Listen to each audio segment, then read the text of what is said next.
Welcome into the Take the North podcast presented by Odyssey. This is a very special episode of Take the North. We are pleased today to be joined by friend of the podcast, old friend, former Chicago Tribune Bears reporter, and my buddy, Rich Campbell. We have a ton of ground to cover. Amazingly, I scheduled you, Rich, for about 50 minutes or so, and I've got enough questions to last us for about 4 hours. So buckle in and get ready, and it's good to see you.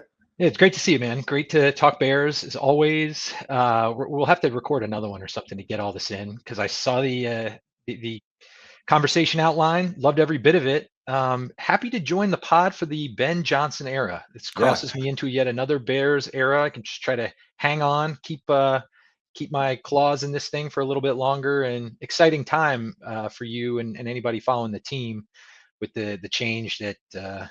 Maybe gives you some light and some new topics after what was a pretty abysmal run-in there at the end of 2024. We'll get to some of that because I'm starting to go down the tunnel that is, I think we call it Mark Potash way, where you start to become a little bit less excited for each one of these new beginnings because you're like, it's just going to end like the old new beginning. And so you have to kind of temper that a little bit. You have to temper your optimism a little bit. You got to find a healthy place to cover it. I do want to tell our audience, obviously, you and I go way back to the days of the Bear Download podcast, which is now extinct and you can't find it anywhere. And I was trying to look for a couple old episodes recently, one which I'll get to in a minute, and you can't find it. So this is a little bit of a relic for people that are crossover audience members from that podcast to this. I did want to tell you that in late December, we were fighting for space at Haugh to do a podcast, and Mark Grody had to go in the coat closet for the first time. Oh. And so I had to school him on the, I guess the protocol of being in the coat closet for a podcast. And you have to start it out by ringing the coat hangers behind you, right? And so then Grody got a little excited and kept doing it. And I said, you got to stop that now. It's like a one ring only sort of rule in that coat closet.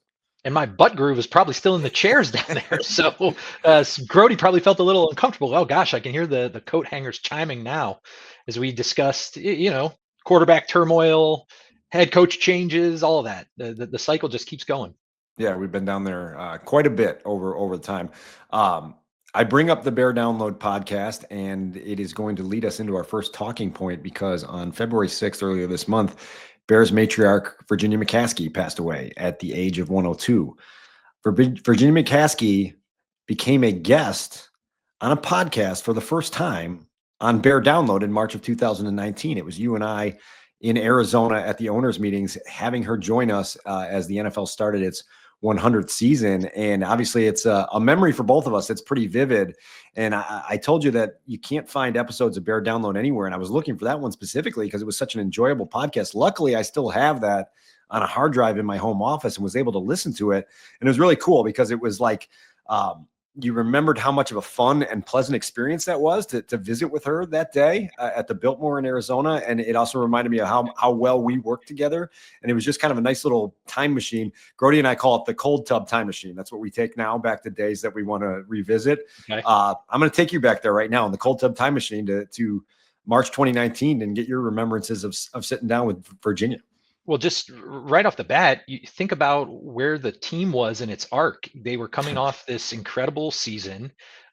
Even though the playoffs were disappointing, there were a lot of reasons to believe that was just going to be a stepping stone. And then you go into Bears 100 and have the franchise hitting that milestone. So this groundswell of history and excitement, and who had been there through it all? Virginia.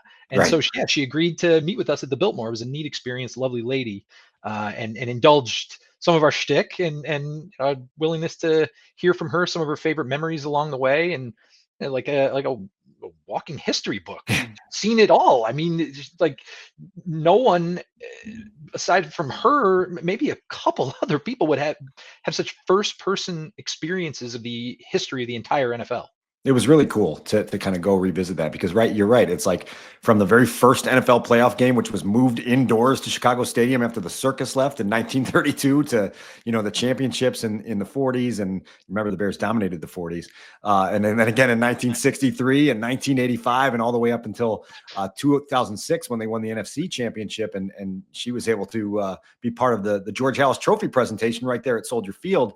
And every question we asked elicited a very vivid memory that was sharp. And you're like, this woman was deep into her 90s at that point and was still so sharp with a recall and so pleasant with her time. And I just remember the feeling of being there and then revisiting it. You're like, yeah, those feelings were all authentic. And how charmed she was by us.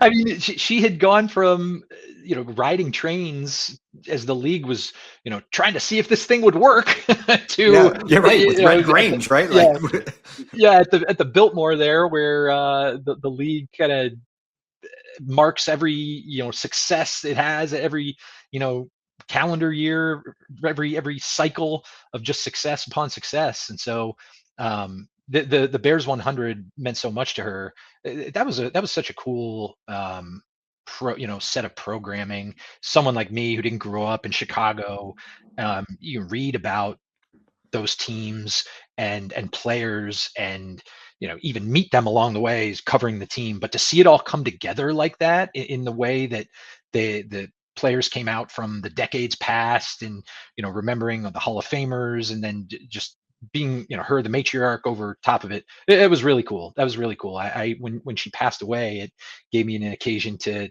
think back on that. And she treated us really nicely that day in Arizona, and we were glad to talk to her. We kind of got a late green light to get that done. And I remember you had to change your flight to Arizona and come in a little bit early so we could knock that out on a Sunday afternoon. So there was some scramble to that. The entire conversation ended, the podcast ended, and then George McCaskey shared an anecdote with us that I had forgotten about until I listened back to it. And it makes us both laugh because, again, you talk about that time period. The Bears were division champs. They were riding high. And at that moment, it was like the Khalil Mack trade was the catalyst of everything, and that had set the Bears on this course to a championship season in 2018.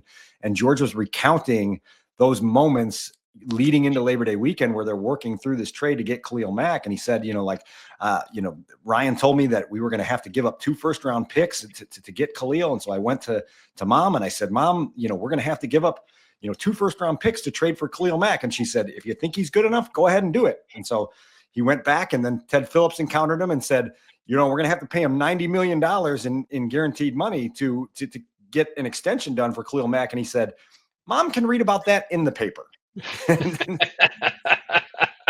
It's so perfect all the way through. It's so perfect. And hopefully she did. Hopefully she got the Chicago Tribune and read it. That's what you said at the time, believe it or not. And then great George joke said, then, great joke. And then George followed up with, you can't believe what you read in the Chicago Tribune. And that was his way of getting out from under that huge price tag that they had to pay for Khalil Mack. Before we transition out of that weekend is such a reminder to me because we left that weekend in Arizona, it's almost 6 years ago now, feeling like the Bears had arrived, right? Like they had the coach of the year, they had the executive of the year, they had this Pro Bowl pass rusher, they had sent all these guys to Orlando for the Pro Bowl that winter, and you just felt like the window's open and they can just do whatever they want to for at least the next half decade, and none of it sustained itself. And so it's this like crazy reminder because I do remember leaving that function on the Monday of the owners' meetings where you have what do they call that? The welcome reception. And we're visiting with Brian Pace and Matt Nagy and feeling like, man, like we're on the ground floor of this thing. And these guys are going to be around forever and they're going to win a lot. And it's going to be fun like this every year. And then it wasn't. And I know we've talked about this previously, but what are your like memories and lessons for how difficult it is to proclaim that a breakthrough and an arrival have occurred? Yeah, and it wasn't even my first go round with that type of mirage, because I covered the Washington Redskins in 2012, where they have Robert Griffin III, a Heisman Trophy winner, Rookie of the Year. They win the division, and you feel like with the brain power of Mike and Kyle Shanahan, and of course some other assistants in that coaching staff that have gone on to succeed already in head coaching roles elsewhere, and that just dynamic quarterback that, I mean, Robert was such a face of the franchise. He was more than just a QB. I mean, he was everything. Like he was the juice that was just pulsating through that fan base because of his charisma and just who he was as a personality. And it all just blew up. I mean, he hurt his knee and egos got in the way from multiple angles and the whole thing combusted. And so, you try to apply that uh, context to the Bears situation at the time, you're thinking like, okay, Mitch Trubisky's a different type of guy than Robert Griffin. Matt Nagy is not doesn't have Super Bowl rings like Mike Shanahan. They got a different ownership dynamic, and it just didn't work out for different reasons. And so I think that was to the 2019 season was my last on the beat, and as that thing fell apart in 2019, it wasn't that we felt surprised like, oh, this there was no way anyone could have seen this coming, but it was more just like, wow, they got tripped up too. This is so difficult to sustain. Yeah. You get that magic combination, and there's not just one magic combination. That's a point we can make later, but you found a combination that worked for you defensively, and you expected Mitch as the quarterback at the time to take steps forward in what they had built as sort of this quarterback incubator. It didn't work. And so how long did it take for everybody to be gone? Right. So it's just it makes the NFL so compelling that even when you think you've got it in your grasp, it's not there. But man, it's painful for a lot of the viewers here today. One of the reminders we got a couple weeks ago was just how valuable Vic Fangio can be as your defensive coordinator, right? And the Bears experienced that in 2018, lost and replaced him with Chuck Pagano, and they couldn't create anywhere near the same level of magic. Obviously, you mentioned your ties to Washington, and the ins and outs of the Redskins / Commanders and the Bears as well as anyone. And how lost in the wilderness both franchises were forever. And so a year ago at this time, you're looking at two teams that have had no sustained success in the 21st century. You're looking at teams that are picking 1 and 2 in the draft, needing quarterbacks, trying to figure out which direction is the right direction for them. And then the 2024 season unfolds. And so from your lens, obviously knowing what you know about Washington, knowing what you know about Chicago, understanding the dynamics that play in this league, how do you process what happened with two franchises that went in completely opposite directions in 2024? One of them went to the NFC Championship game with a quarterback that looks like he's the real deal. Another one is rebooting yet again with a new coach and coming off another last place season. And it was just a weird mix of stuff for teams that really, really well. Yeah, there's so much to think through on this, and I start with the draft order of Caleb Williams 1, Jaden Daniels 2. And I think it really would be revisionist history to try to remake that. I don't think the Bears, I really don't think they have any reason to regret No. the player they took. So then you think of circumstances and what's built around them. And this is where the conversation could go a number of different ways. One thing I wonder about in that head coaching role is what you get in what I would call like a culture maker, or a culture changer, a culture type of coach. And then what do you get in that X's and O's quarterback savant type of coach? Mm-hmm. Okay. We'll get to Ben Johnson in a second because that's the question. That's the big question is what is he? How does he bridge that? But you look at the Bears and culturally, and I say this from like a leadership standpoint, a locker room standpoint. I wasn't there. You correct me if I'm wrong, but like they just did not have the chemistry within the staff and the players and some of the free agents they brought in to make that work, and it fell apart. It exposed what was wrong. And it showed in the way that let's say Ryan Poles has sort of has reviewed the season publicly, saying that steps were skipped in preparation for games, and what he tried to build with Shane Waldron around Caleb and the process he tried to build to incubate the quarterback development there. Right. Okay. Then you look at Washington. Their head coach is not that offensive X's and O's savant. It's Dan Quinn. He's a culture maker. Right. But they also had the X's and O's savant type of guy in Cliff Kingsbury, who, by the way, interviewed for the job at House Hall when they were looking for a coordinator. So that's noteworthy. But they found it. Not to mention Jaden Daniels, as it turns out, is deadly accurate. His poise, his demeanor really helps him thrive in big moments. Right. He's got a running ability, like in the run game, probably a little bit more than Caleb. That at least my sense was that Jaden Daniels relied on quite a bit to Washington's benefit as that season went on. it allowed them to go for it on fourth down all the time and things like that. So they seem to, in Washington, have found that mix of culture, offensive, knowledge, know-how, prowess, plus the quarterback talent. If you're thinking about that as a a triangle, let's say, the Bears do not have that. They don't have, or they did not have the culture. They did not have the offensive prowess, and maybe they have the QB talent. I would say they probably do. We'll find out. But now, really interesting to see if Ben Johnson can be that Right. guy.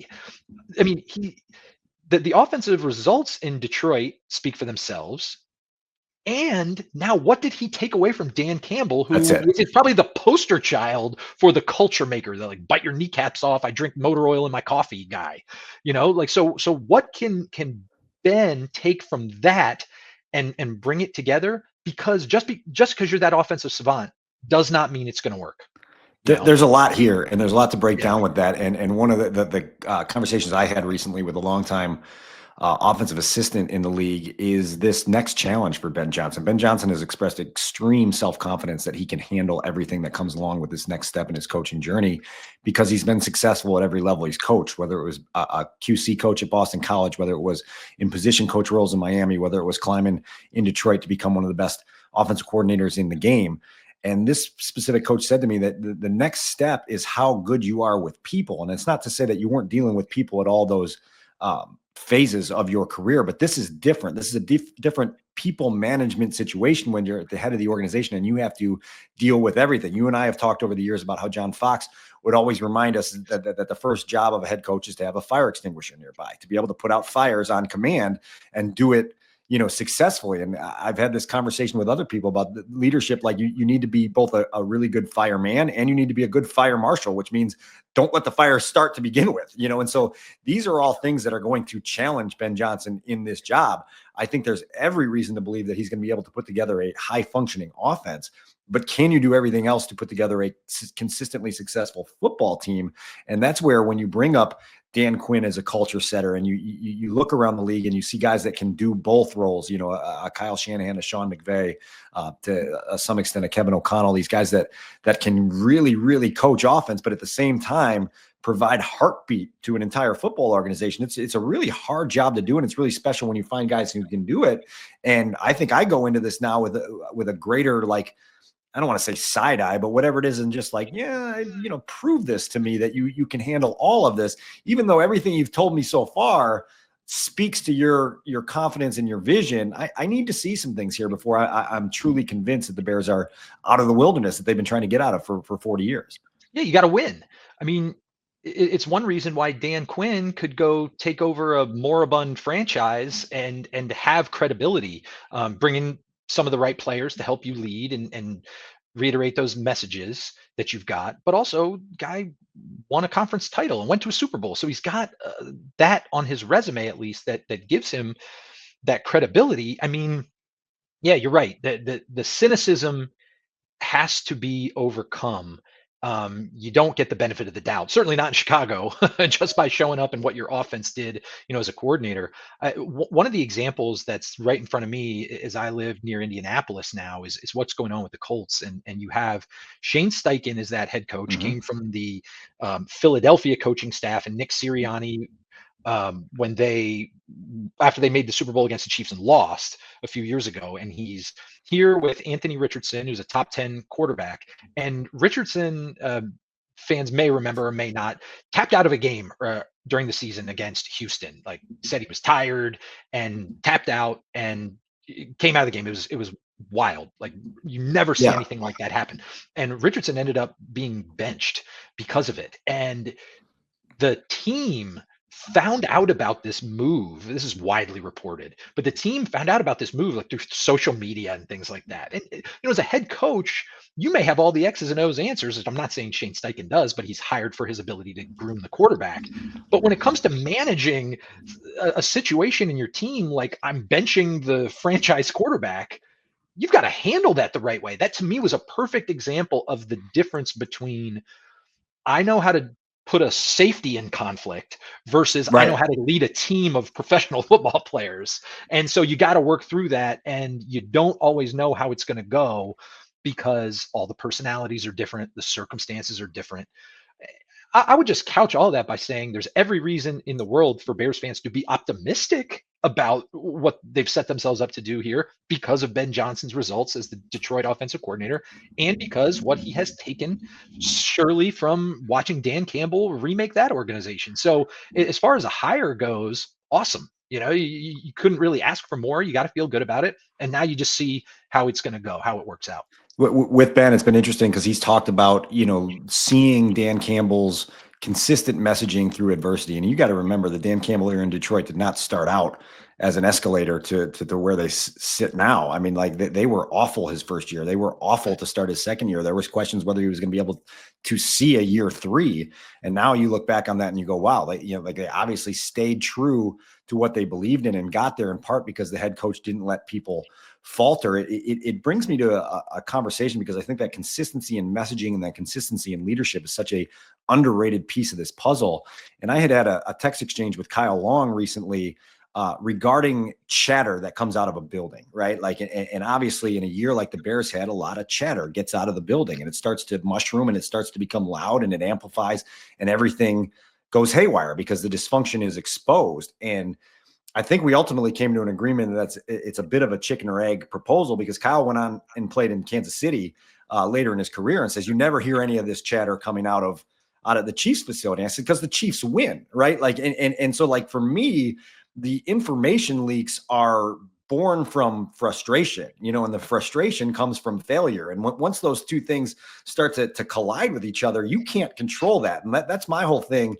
And I argued this when Thomas Brown was talking about, keeping everything in-house late in the season. I love the principle of that. I love the philosophy and thought process of it. But you've been around this league long enough to know that is not realistic in the NFL. When failure starts to occur, there are too many people in a building that want to vent, right? And that's what causes the leaks that then cause the outside world to understand how rickety everything is. And so for me, it's like you get yourself a successful structure, you get yourself a successful program, and then the results come, which then wall off the failure, which then walls off the other stuff. So I don't know where you stand on that, but I thought that was an interesting conversation to throw out there. Yeah, no, that's right. I mean, the two things come to mind. Number one, that's why you reboot. I mean, that's why you hit the detonator button and just clean it out and bring somebody else in and try to rebuild. Is you've got to start over. You realize that some of these channels that have been created through frustration just can't be reversed, or the tide can't be stemmed. Sure. So that's why you would reverse it. But then the other part of that is, I mean, again, like the winning has to stop that, but how do you establish it? How do you get out in front of it before it takes hold and all that? I mean, I'm really glad you mentioned the Chiefs because this is a fascinating case, even more so now that the Eagles have beaten Andy Reid in the Super Bowl. Okay, so yeah, you go back to the end of the 2012 season, and after what was it, like 14 years, the Eagles decide Andy Reid's not their guy. Yep. Okay. Whatever he is, offensive mind, leader, those two components that we're talking about, he's not their guy. Okay. He's unemployed for 4 days. Chiefs snatch him up. And obviously, they draft Pat Mahomes and it's history then. 3 Super Bowl titles. They've appeared in 5. Okay. So the Chiefs are thinking, yeah, we love how that went for us. Sure. And you might think, I mean, maybe up until 2 Sundays ago, you might think that the Eagles maybe regret that. How could they regret that? They did what's right for them, and now they've got 2 Super Bowl titles. Oh, by the way, 2 different coaches, 2 different quarterbacks in those games. So this idea that one team's trash is another team's treasure, or to me, it speaks to how difficult it is to seize on this formula, like the chemistry of it all, how it all kind of fits together. And even when you have the same guy in Andy Reid, one team didn't like it. It didn't work at one team and it did at another team. And maybe you end up saying that about Dan Quinn if Washington goes on and wins the Super Bowl, let's say, fired by Atlanta, gets a second chance, makes it work because they get a quarterback. Like it's just so difficult. And so, maybe that's the other point here. And I know you and I have talked about this in the context of highly drafted QBs. Odds are it's not going to work. That's just the odds. Sure. Just the numbers show that. And maybe it's worth expanding that concept to the program building of a coach and QB and how that all works together. I remember when I was covering the Redskins, Dan Graziano of ESPN, we were standing on the sideline for a training camp practice one time, and I don't even remember what we were talking about, but he just kind of muttered, winning the Super Bowl is a precarious thing. And that has always stayed with me because that's so, I mean, it was such a like a hackneyed comment at the time, but it's so true.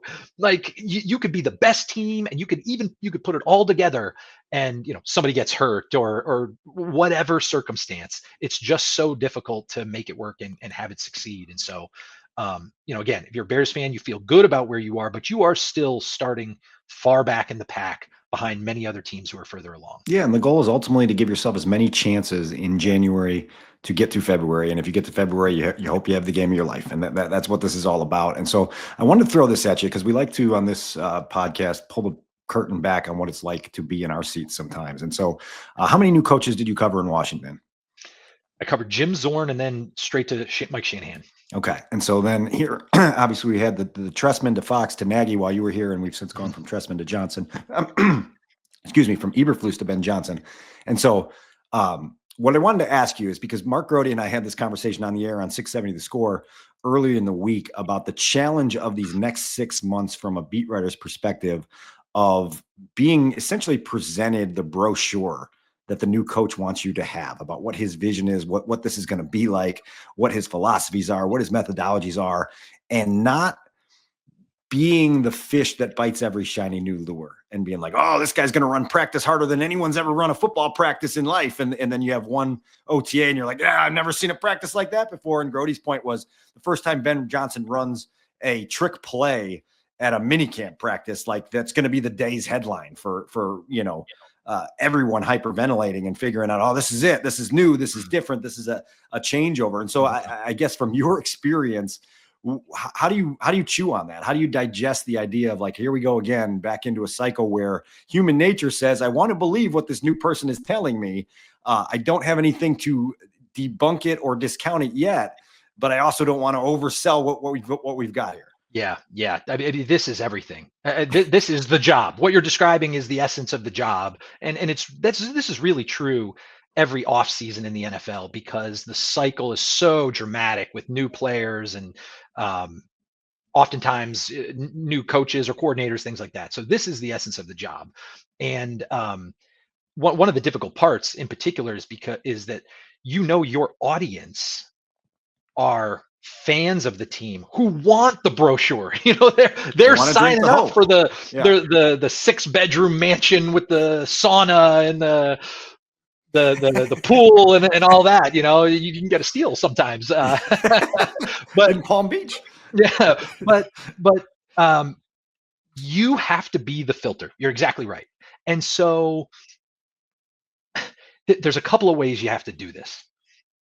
One, you like to hope that your audience is aware, maybe not grizzled.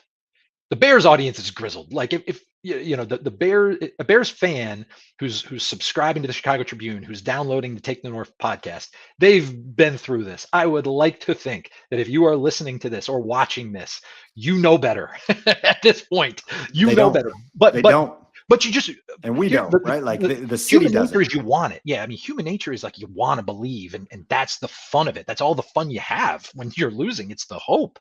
The off seasons are more fun than the season. So okay, you've got to let the subject's words and actions speak for themselves. So I'm going to go into. I'll read you my headline that I dug up in a minute. Okay, but you need to let them tell their story, but make it clear that it's not your words, it's theirs. It's their story. This is what they are saying. But it could go any way. You can it could go another direction. You have to couch it that way. That gets exhausting. It really does get exhausting. And sometimes when you're writing, it gets really unnatural, like unnatural language and always having to couch everything. Okay, so I will read you a headline here, okay? I dug this up at the Chicago Tribune archives. I hope it's yours. It is mine. It's mine. For this exact exercise. Okay, here it is. how Mike Glennon could keep the Bears from fast forwarding Mitch Trubisky. I couldn't even get through it. You're laughing. Because there's a couple reasons I was laughing out loud. Is because the Glennon arrival was, in the moment and particularly in retrospect, so silly. It was so silly because we didn't even wait till after the draft was over. I mean, we had photographers at O'Hare getting Mike Glennon coming out of security, right? And like taking pictures of the new quarterbacks here. Oh God, dude. Mike Glennon, right? And I remember, I will tell you specifically, I remember how geeked up you were to go to Wrigley Field on a day. I think was Glennon throwing out the first pitch. Yeah. And he was like, I was like, I don't know, Rich, you might want to tone that one down a little bit. And it was like the starting quarterback is throwing, and I'm sure it was a cool experience, but it was like in the moment, I remember that one being like, oh man, Glennon. So I mean, I can understand why Take the North listeners in 2025 are not eager to go down a Mike Glennon memory lane here, but indulge us for a minute, because this is exactly what you're talking about. Okay. It's exactly what you're talking about. And here's what I remember about that time. And I did some reading. Like, I read this story, I read a couple things in my hard drive to kind of summon that feeling at the time. Okay. Remember, they went to Bourbonnais it was 2017. Yeah. It was the first time in 9 years Jay Cutler was not atop the depth chart at quarterback. So just that change alone was monumental. It was like nobody was under the impression that Mike Glennon was going to lead them to the Super Bowl, but just the change was worth seizing as the importance in the franchise's arc. As you remember, like, Mike Glennon gets there, and I laughed when I read this. His tagline was like, "This is my year. This is my year." That's what he had been told. Like, this is your year. That was the quote. This is your year, and he repeated that. This is my year. He meant this is my month of September. Well, so I mean, that's it. So when I think back about that, I feel like I did too much around Glennon. That's without reading what I wrote. What I remember about that, thinking all those years ago, was like, I was a little bit too into that. I bit that lure. And then when I read some of these pieces that I wrote, I went back and did that. I was actually kind of proud of myself, because there were tons of disclaimers throughout what I wrote. And what I tried to really do was say, the Bears say it's their plan for him to start all season. Okay. That was what Ryan Pace said at the time. Yeah, right. Sure. It was his plan to start all season. And so you give them enough leash to hang themselves. If they make a change, and they did after 4 games, if they make a change, that's them going against their plan. Their plan was faulty. They screwed up. And so it's on them. So that's the type of framing you try to do on that. But I kind of remember your mindset being like, I'm not going to spill a drop of ink about this guy. I'm just not in on him. I just wanted to wait until after the draft, because I was convinced at the time, I thought they were going to draft Deshaun Watson. But this story ran in June. This was after the draft. This was like the story is even the feature that I read the headline for was all about, like, if Mike Glennon succeeds, this will be why. And then after 4 games, you're like, dude, why'd you even do that? Like, that's so bad. It was like, so there's an anecdote in the feature where Mike Glennon is at NC State with Dana Bible, the quarterback coach. And I wrote this anecdote of, like, a receiver ran the wrong route in a practice play, and Dana Bible, was like going towards the receiver to correct him, and Glennon beat him there. And it was just this example of Glennon's, like, competitiveness. And you're like, I told this story and in the middle of May, and you're writing it, you're like, okay, this means something. And then you get 4 games in, he's benched, and you're like, it meant absolutely nothing. It meant nothing. And that's the type of perspective that any fan needs to have as they wait for these results to play out on the field. We're running out of time way too quickly. And, like, my play sheet is going to have so many calls on it that I want to get to, and we're not going to get to. But I'm going to throw this because while we're on this topic, because last year heading into training camp, I wrote a story about the vision and the plan that Ryan Poles had for the development of Caleb Williams in his rookie season. And I got it to you late in the process. We were really close to publication, and we won't go through the entire discussion of things. But one of the things that you suggested was getting some of the disclaimer stuff higher and sharpening it a little bit so that there was a little bit of an out. I'm going to read you a little passage here, and then we'll talk a little bit more about it. This was Poles talking about his desire to break the cycle with the Bears quarterback futility history. And he said, even through the building, you can feel it like, yeah, it's now time to turn the page. I followed up with, if such forward-looking energy feels familiar and even a bit scary to Chicagoans, it's because the Bears have attempted such a page turn more than once. Poles' predecessor, Ryan Pace, had his plan for turning Justin Fields into the star quarterback the franchise has never had. That vision, though, never became reality. Pace, along with his handpicked coach, Matt Nagy, were fired after Fields' rookie year. Eventually, Fields was traded after 3 flash-filled but inconsistent last-place seasons. Before Fields, Pace drafted Mitch Trubisky at number 2 with high hopes and big ideas for how to lift him to new heights, but that experiment fizzled also. Despite being part of 2 playoff teams and making 1 Pro Bowl appearance, Trubisky struggled to make a true QB breakthrough, didn't earn a second contract with the Bears, and has changed teams 3 times since. League-wide, of the 32 quarterbacks selected in the first round from 2011 through 2020, just 56% made it to a 5th season with the team that drafted them. Only 12 have won a playoff game with their original team. Those are the odds stacked against Poles. And with all the conviction he has expressed in how the Bears will guide Williams through the earliest stages of his NFL career, Poles also left many around the league scratching their heads when he chose to turn a highly regarded prospect like Williams over to a defensive-minded coach in Eberflus with no established track record in developing quarterbacks, who is also overhauling his offensive staff. Where the Bears see a dependable plan, others see a high-stakes experiment. So in this moment, reading that passage, you're like, hell yeah, right? Like that at least was a hint. But the entirety of that story is like 6,000 words, and there's a lot in there where you're like, oh man, like their plan and the things that they express such heartfelt conviction in that sounds convincing in the moment has to be subject to a microscope that tells you this may not, and in the Bears case, probably will not work. And it's a really hard microscope to work when you're in this. And that's just another topic that speaks to all the things we're talking about there. Well, I mean, the listeners should know that I could summarize my feedback to you, which was just like, dude, you cover the Bears and have for over 10 years.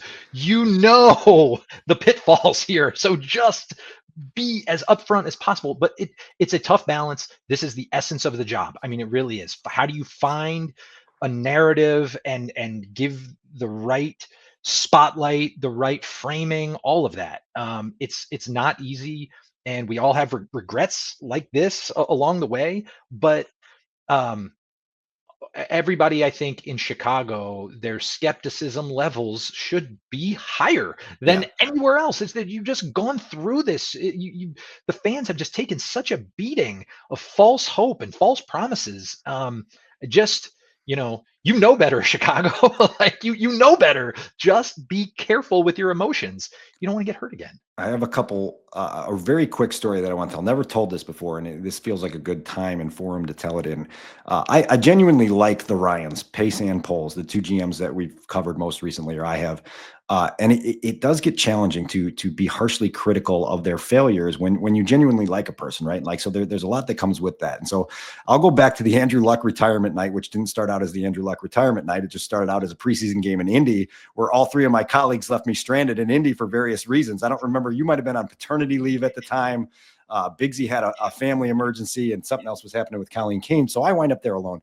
Anyway, long story short, before the game, this is going into 2019, by the way. And I'm sitting up in the press box and actually went into the Bears GM box for about 10 minutes really early in pregame to talk to Ryan Pace. And I was pitching a story idea because he had talked for a while about how these drives to and from Soldier Field from his house in Lake Bluff were sort of like these religious experiences for him, where he would just like feel gratitude, going down Lakeshore Drive, going down Sheridan, and feeling lucky to be the general manager of the Bears, and just like feeling the energy of that. Like, this city loves its football team and I get to run it, and like I get goosebumps thinking about it right now. And we talked about me potentially joining him on a ride to and from a game in 2019. And I said, like, look, we can make it a game that you're supposed to win, right? Like, just so that it's not as tension filled and like, you don't want to swear at everybody. Anyway, like, so long story short, like that story pitch is on the table going into the 2019 season. We know how 2019 ended up playing out. The season ends, you and I in either late November or early December write a huge reporting piece on the Bears' misjudgment of the 2017 quarterback class and the process that led them to making a failed pick. And that's a different road than we were planning on going down when the season began. And the season ends, and then you left the beat. And I think Pace called me after you left the beat to find out why you were leaving.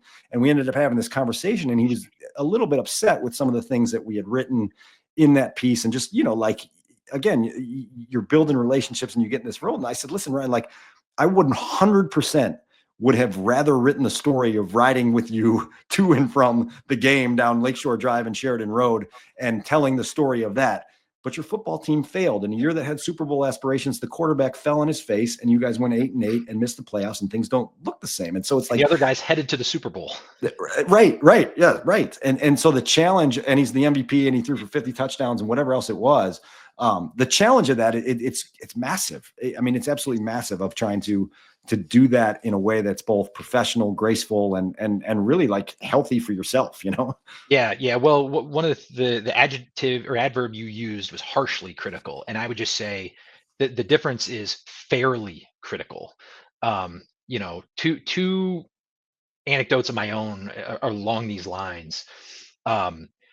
Was with Mitch. I mean, after the Bears drafted Trubisky in June, so like just a few weeks later, I went to Menor and was in Ohio, and his mom and dad welcomed me into their house, and like we sat on their family couch, and Sure. like, his dad took me to the high school, and it's these folks that they didn't have to do that. Like, yeah, they understand that that it's in their best interest, in Mitch's best interest, to have a good relationship with the media and the people who will be evaluating his play, through the lens of our articles and our analysis, and we're one of the voices to which the fans turn. So they understand that incentive, but like they didn't have to do that. We're all humans. We're just humans, like, and these are relationships. This is real. And I just remember by the end of it, like, you pass like Dave Trubisky in the bowels of the stadium after another loss, he wouldn't even make eye contact. It was just, it's hard, man. It is hard. And I always just thought the key was it's about being fair. It's about letting the results speak for itself. And one time when I didn't do that, and I'll admit this, it was a night, one of the night games the Bears played against the Packers, and I think it was Eddie Lacy had like run through Adrian Amos, safety, and just had broken a tackle in the open field against Amos. And I wrote that, I think it was Lacy, that he had flung Amos off like a little kid. and I was just trying to add like a little bit of color to the description. And it was definitely like a smart aleck thing to say. And I didn't even think anything of it, to be honest with you. And I got to Haugh, I think I wrote it on a Tuesday, and I got to Haugh on a Wednesday, and Kyle Fuller basically met me at the door of the locker room and was like, dude, that was messed up, man. That is really wrong. Like, this dude is out here competing, and he's a man, and dude, he's trying to tackle like this 250-pound running back. Like, dude, he's giving it his all. He's willing to get run over to try to tackle him. And I just remember thinking in that exact moment, like, you're 100% right, man. That was wrong. Like, I apologize to Amos. I apologize to Kyle, because it was wrong. Like, that was not fair criticism. All you have to say is he broke a tackle, and what's involved with that. So I think, to me, that always was sort of a reminder of like, what's the line between letting the results speak for themselves? When is it personal? When is it not personal? When, and always using as your North Star, just being true to the audience, and being fair. You used a good word. That's it. The fairness and being true to the audience of like, what is the true perspective here? We don't have an agenda. You're willing to criticize people you like when they deserve to be criticized because of the results, because that's the fair approach. Am I correct? I'm trying to not make a Matt Eberflus clock management error here today. We're inside about 6 minutes for you. That's right. That's right. All right. So we're gonna have to go really quick. So how many timeouts do you have left? I wish I could take 3, because I've got 2 more things I want to get to. One of them is going to be really quick, because I think that the Chicago Bears are trying to dox me, and you're going to laugh out loud at this because you know what happened. I'm joking as I say that, but the latest episode of 1920 Football Drive, which is the in-house Hard Knocks type production that the Bears do, had several B-roll clips of somebody in the press conference room at the end of season press conference, and another one, I believe, taking notes and asking questions, but it's really just a picture over someone's shoulder of their hand and their pen working. It's a picture of my hand. I'll confess that here, because there were people on social media asking, who is this? Others suggesting that because of the way that I grip my pen, that I might be a terrorist. And so I'm going to own up to this, because for 45 years now, I've been holding my pen the same way. No one's been ever able to change Let's see it. And Let's now the whole world can understand that was my hand and my pen writing on my notebook at Haugh with this insane claw grip that I've taken crap about for my entire life. I can hear the voice of my late father going, "Hold your pen right, boy." For 30 years, him saying that to me when I'm writing out whatever. It's been brought to my attention that your son is dealing with the same thing in grade school right now. Yeah, I mean, I don't know if there's a place that I would feel more at home in the world than 2 seats in at the cubicle at Haugh in the media room there. You could put me right there right now. I would Your feel seat is still everything around me. vacant, by the way. And here's I'll for those watching on video here, here's probably the reaction I had the first time I looked over and saw you writing like that. Like, oh my gosh, like, what is this dude doing? Is he an animal? Like the thing like this. And so my son has taken to that. And in fact, at the parent teacher conference, she mentioned, like, yes, I'm working on his grip, and we've got this little apparatus, this little rubber apparatus. Like triangular, right? Yes, it's triangle. You thread the pen or pencil through the middle of the triangle. And she said, I'll just walk past him and I'll see him and I'll just go grip. And I kind of wish I had that move when you and I were working together and I could just go grip. They tried that with me, that apparatus. They tried that with me in 3 grades at 2 different schools, and I won. I still hold my pen like this, and that's a big FU to the powers that think that they can change how a person is born and how they write. So I wonder if you could show, like, match a person's grip to their handwriting. Like, show me your handwriting, show me the grip, because I think if you think that this mangled grip has just crazy, nasty handwriting, you'd be correct, because that's about what your handwriting looks like. Thanks for joining that discussion. We're going to get out of here on this because I'm going to see you next week down on your home turf in Indianapolis. The NFL Scouting Combine is down there. I don't think that I've spent more time with anyone in those grounds than you over the years. And so I'm going to do a little word association game here because we don't have time to do the full unlocking of all the funny stories that we could tell. Maybe we'll tell them next week if we can lock you in or something. But I'm going to name a handful of places at the Indianapolis Scouting Combine, and you're just going to tell me the first thing that comes to your mind, and you're going to have to watch the clock as well, Matt Eberflus, to see that. JW Marriott Starbucks. Biggs. I think that's most of the combine. Yeah. Thanks to Brad when they're there. Weber Grill. Hydration Station. Hydration Station. Yeah, I should have sang it. Harry and Izzy's. You got anything from there? Ooh, I would say medallions. Those filet medallions, they're really good. On the sliders, those are pretty good. I also remember Kevin Fishbane watching Northwestern's biggest basketball win in program history in 2018 from upstairs there and being just a complete basket case. I also think there's a waitress there with a lot of ink, piercings. It's a memorable person. I remember her. Ike and Jonesy's. No longer in existence, by the way. Yeah, I mean, Harlem Shake. Harlem Shake. Yeah, that place was a. Don't forget the encounter with Urban Meyer in there that one year. Yeah, when he was still coaching at Ohio State. Like basically Urban Meyer watching a Harlem Shake video without just deadpanned. That place was sideways. The long winding corridor inside the Indianapolis Convention Center. You can use it. You can. Yeah, I've dubbed this the Trail of Farts.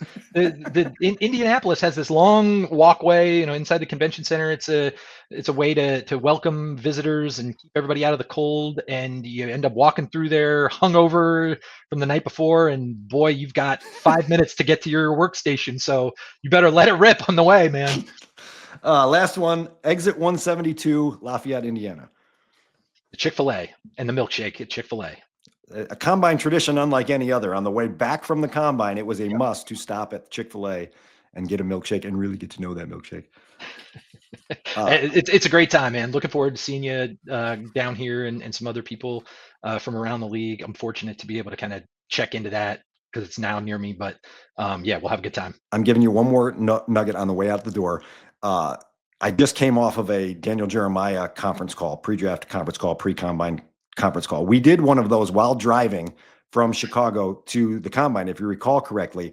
And this was during one of these ones where they don't tell you when you're going to come up for the question. Do you remember this? Like we pulled into Panera. It's like a 2-hour conference call with Mike Mayock, and we still hadn't been called on. And we get in, and I had to run to the bathroom really bad. And I'm literally at the urinal at a Panera in wherever we were in West Indiana. Lafayette. It was West Lafayette. Okay. And they Yep. call I on remember me, it well. you know, and they're like, we'll go next to Dan Reed at the Chicago Tribune. And I'm trying to get away from the flush handle as quick as possible with some like obscure question about like Malik Hooker's ball skills, you know, like how's Malik Hooker's back pedal, you know, and those are the moments that stick with you forever.